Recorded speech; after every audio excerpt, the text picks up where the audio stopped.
최초의 사과가 하나도 없으니 0개라고 쓰겠습니다. 이 이후 우리는 사과를 한 개 추가하여 0의 다음 수인 1을 얻어낼 수 있습니다. 이 1을 더하는 과정을 반복하여 2, 3, 4, 5, 6, 7, 8, 9라는 숫자를 얻어낼 수 있습니다. 사과가 없어도 말이죠. 이 다음 숫자도 물론 얻어낼 수 있지만 표기에 대한 문제가 생깁니다. 9 다음 숫자를 10이라고 표현합니다. 10에 쓰인 각 자릿수의 숫자는 서로 다른 크기의 수를 의미합니다. 이 이후 다시 우리는 10 다음 숫자인 11을 얻을 수 있고요. 이 과정을 반복하여 우리는 12부터 19까지의 수를 얻을 수 있습니다. 이 방식으로 99까지 얻어낸 이후에는 100을 얻어낼 수 있습니다. 이를 응용하면 다음 수를 얻어내는 방식을 통해 말 그대로 무한히 많은 수를 얻어낼 수 있습니다. 무한히 많다는 것을 어떻게 알 수 있을까요? 이는 다음 수를 얻어내는 방식에 그 답이 있습니다. 이런 식으로 만들어진 수들의 집합에서 제일 큰 수가 있다고 칩시다. 만일 이 집합이 유한하다면 이 수보다 더 큰 수가 존재해선 안 됩니다. 제일 큰 수니까요. 하지만 우리는 이보다 더 큰 수를 이 다음 수를 구하는 방식으로 구할 수 있음을 알고 있습니다. 새로운 수를 다음 수로 구해내면 이제 원래 이 집합에서 제일 컸던 수는 더 이상 제일 크지 않게 됩니다. 따라서 이 수의 집합은 무한히 크다는 것을 알 수 있습니다. 방금 전 우리는 이 수 집합에서 제일 큰 수라는 표현을 썼습니다. 하지만 두 가지 문제가 있습니다. 첫 번째로 좀 수학적이지 못합니다. 이 수 집합에서 제일 큰 수는 어떤 수일까요?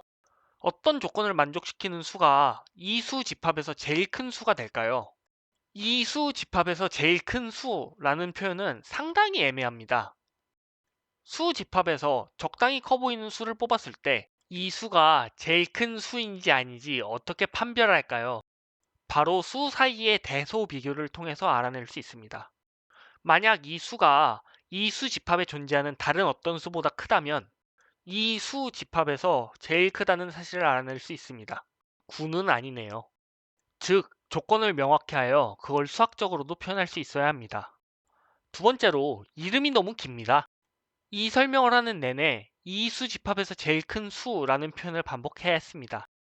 이걸 말하는 저도 힘들지만 듣는 사람 입장에서도 썩 깔끔하게 들리지는 않았을 겁니다. 이렇게 긴 이름을 계속 반복하다 보면 헷갈릴 수밖에 없습니다. 따라서 이를 최대한 간결하게 표현하려고 합니다. 미지수라는 이름에 특별한 수를 써서요.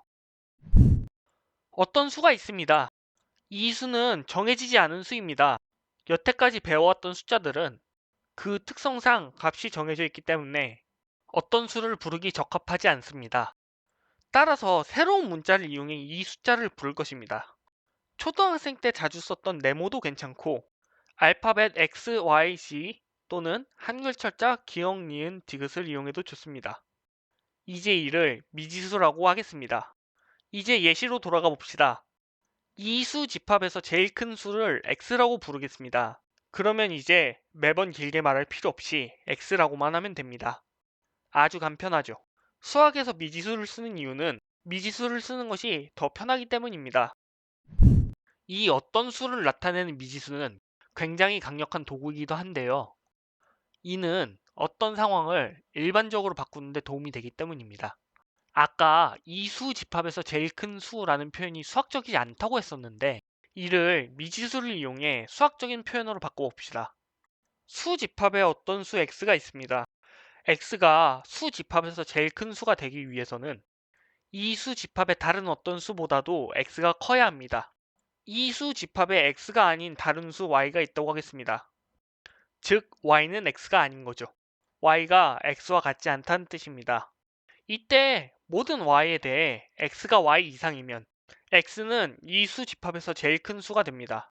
정리하면 그 길고 애매한 수 집합에서 제일 큰 수는 위 문장으로 설명되는 거죠. 그런데 말입니다. 자명한 수학 시리즈에서는 어느 정도 수준이 되기 전까지는 미지수의 이름을 좀 길게 쓸 겁니다.